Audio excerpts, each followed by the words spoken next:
Welcome back everybody to Keenan KTV. We are fresh off of the heels of the press conference between Conor McGregor and Max Holloway, and this was exactly the fight, the type of momentum, the type of hype that I needed that allowed me to dust off this channel and come back with a bang. And my friends, I am actually insanely excited for this matchup, but let's cut to the chase. Conor McGregor will knock Max Holloway out, and I believe he will do it in devastating fashion. And I am genuinely serious when I'm saying that I will be shocked if this matchup lasts beyond the first round. I'm predicting a sub 3 minutes knockout from Conor McGregor. I think this matchup is going to be playing into his hand so well. We haven't had Conor McGregor back in the ring for 5 years.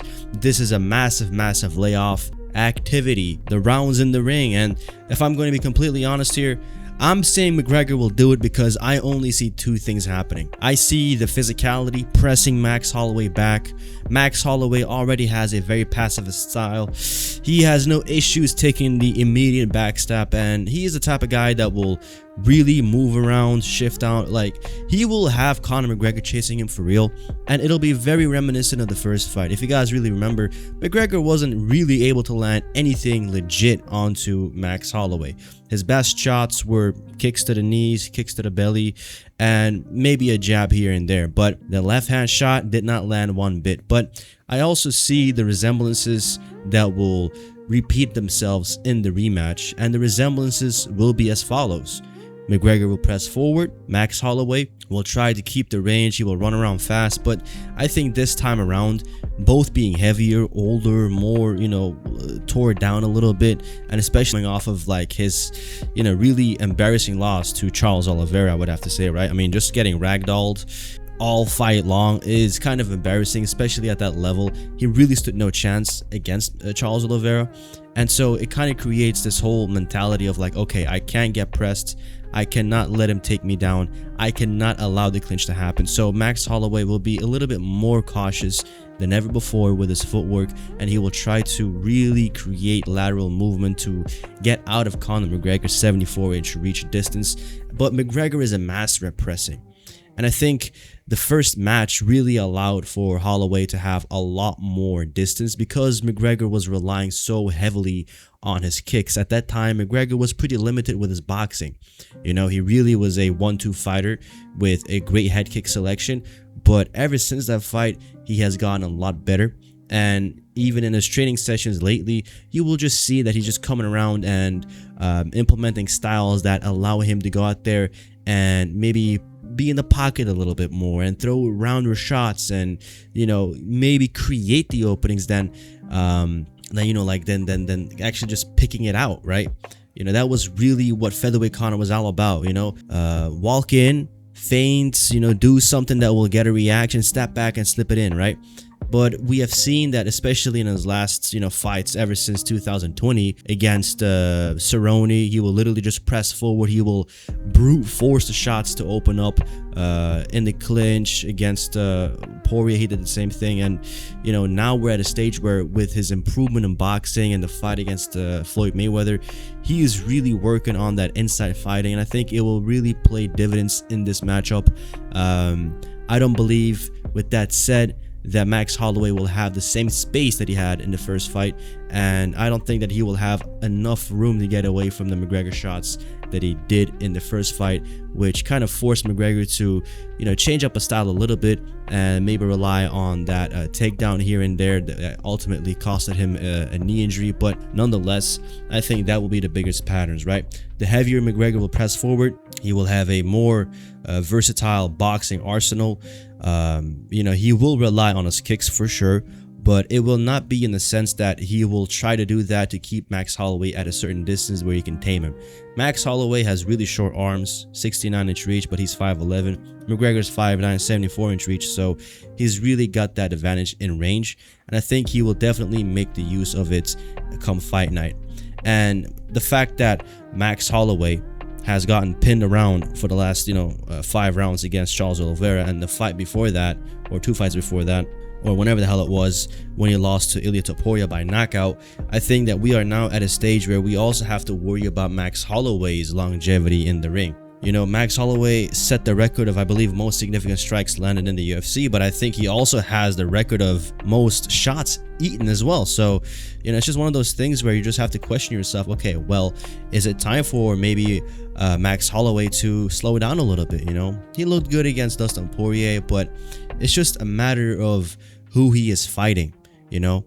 Against Dustin Poirier, for example, the first time he moved up to 155 and fought him for the interim title, you know, that was a very difficult fight for him. You know, that was a new weight class, and the shots that would stop a featherweight in their tracks didn't seem to really translate over to the 155-pound division. And ever since then, let's be real a little bit. And, you know, if you were to look at the body that Max Holloway had in, you know, what was it, 2018, 2019, when he moved up to 155, and all these years later when he fought Justin Gaethje, for example, knocked him out, there was a massive difference. You know, even Max Holloway kind of grew and created a lot of muscle mass, and he kind of outgrew the 145-pound division, and he came in as a fully fledged 155er. But still, all of the successes that he has had was because of his style against the featherweights. And so when he faced another former featherweight like Charles Oliveira, who also bulked up and became a stronger version of himself, suddenly the guys that weren't able to take him down at 145 pounds are taking him down at 155. So for Max Holloway, it's creating a lot of question marks, right? It's the same logic that Conor McGregor kind of applied against Nate Diaz, right? Before you fought him the first time, oh yeah, everybody kind of crumbles when you fight me. He jumps up 2 divisions. All of a sudden, Nate Diaz is tanking every single shot, and then he's like, whoa, you know, how is this possible? And I think that will kind of play into Max Holloway's game as well.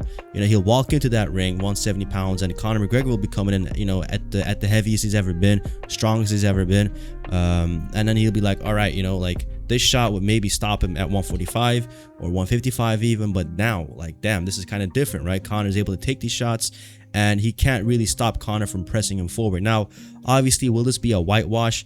I don't know. I hope so, you know. This is more so a copium freaking breakdown than an actual objective breakdown, because, you know, I'm sick and tired, right? I'm genuinely sick and tired of all these years waiting around, sitting around, hoping that something might happen of you know, a Conor fight. You know, unfortunately, he broke his tibia, his shin bone, everything. That took him out of commission. Had it not been for that, you know, he might have beaten Dustin Poirier. He might have gotten a rematch, whatever the hell it might have been, and we wouldn't have wasted 5 years, literal 5 years, you know. So at this point, maybe I'm just trying to like manifest it happening, but I just see the big shots landing for Conor, and I think the big shots will kind of scare away Max. And I don't see McGregor kind of falling into the trope of like, oh yeah, let me just walk into the ring and get my rounds in. Kind of like the same mentality he had against Dustin Poirier in the second fight, where he was like, all right, I hurt Dustin, but I'm pumping the brakes. If you guys remember when McGregor landed that like lead-in, you know, right uppercut that kind of buzzed Dustin Poirier, and Dustin was like, oh damn, I'm kind of hurt, right? And he's like backing off. McGregor didn't press him. Why? He was like of the logic of, you know, I haven't been in the ring for 2 or 3 years, and I want to go in here and kind of get my rounds in so that I can be sharp, you know. So that was McGregor's logic. You know, it came back to bite him, right? Because he ended up losing that fight, and you know, he really had a bad set of freaking events happening against Dustin Poirier, but it is what it is, you know. I think that ultimately the biggest lesson that he's learned from those fights is being able to apply himself, you know, regardless of what he wants to achieve in the ring. You know, just let it be, right?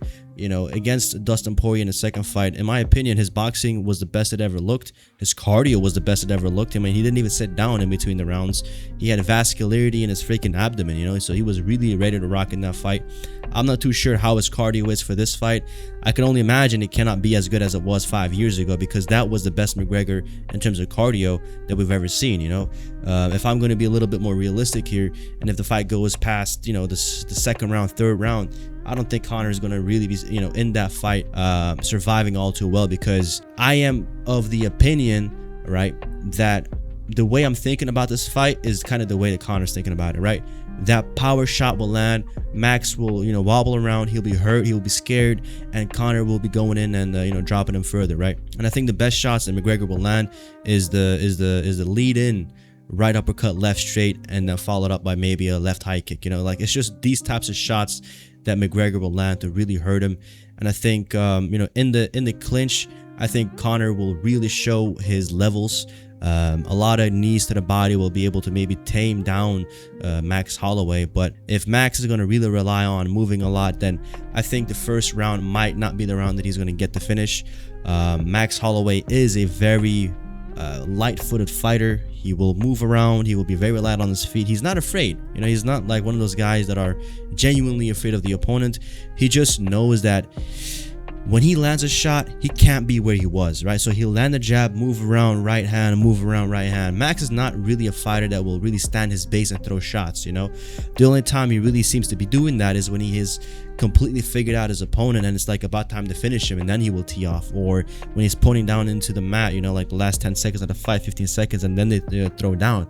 That's when he really will stand down on his feet. But other than that, Max Holloway is very, very agile, or, you know, light-footed, you know, and he will utilize his footwork. So this will play into Conor's hand, right, as it did in the first fight, as it did against many other aggressive fighters that Max Holloway has fought, but none as aggressive as Conor McGregor. And I believe if Conor can dictate the distance, he will also be able to dictate the pace. You know, Max can run around and feint around as much as he wants, but if Conor McGregor is at a range where he's dictating where Max is, he can always press Max back up against the fence. And if Max wants to come forward, well, hey, Conor can just take a few steps back and then pop in the left straight and just, you know, go about his business again. So there are a lot of openings for Conor McGregor, especially early on in this matchup, but he's got to get the job done quick, because this match is going to get brutal really fast.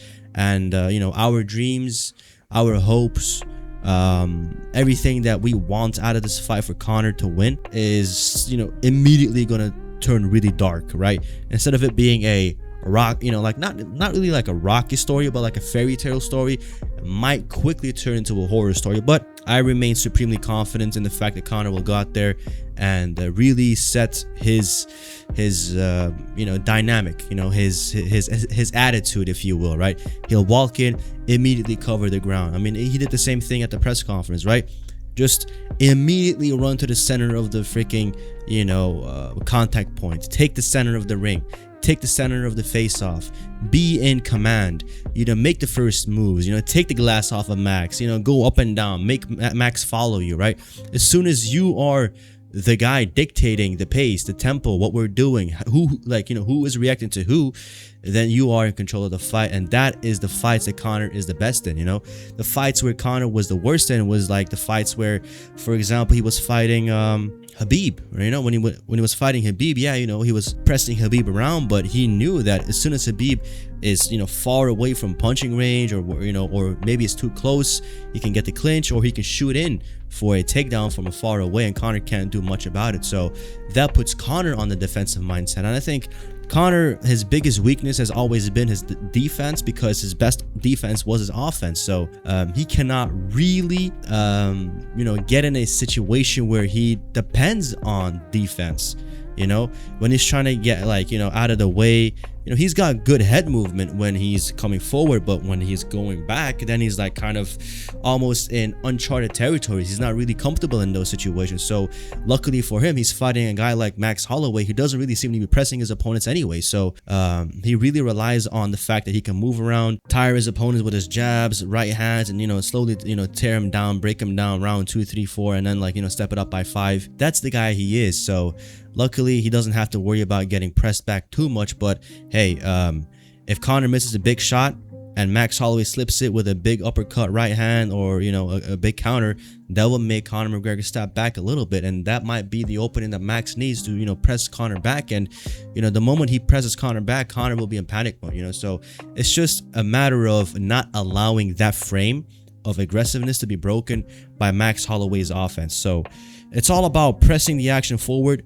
It's all about keeping Max Holloway behind the black line with his back close to the cage, making him desperate, and maybe taking him down a few times here and there to, you know, show him levels, you know, to take his mind off of the punching, to take his mind off of the kicks, so that he might maybe drop his hands when Conor level changes and then bring something up high, you know. So it's just a matter of maintaining the alpha dominance in the ring, maintaining the tempo, and maintaining the output. You know, the moment Conor McGregor stops leading the match, he is losing the match. And my dearest friends, I know it's been a long time. We are here now. I dropped a video. We'll drop a video after the fight as well. But just for good old time's sakes, let's close off the video the way we used to back in the good old days by saying that in the end, only time will tell what will truly happen. For now, I have been Keenan from Keenan KTV, signing off. Later.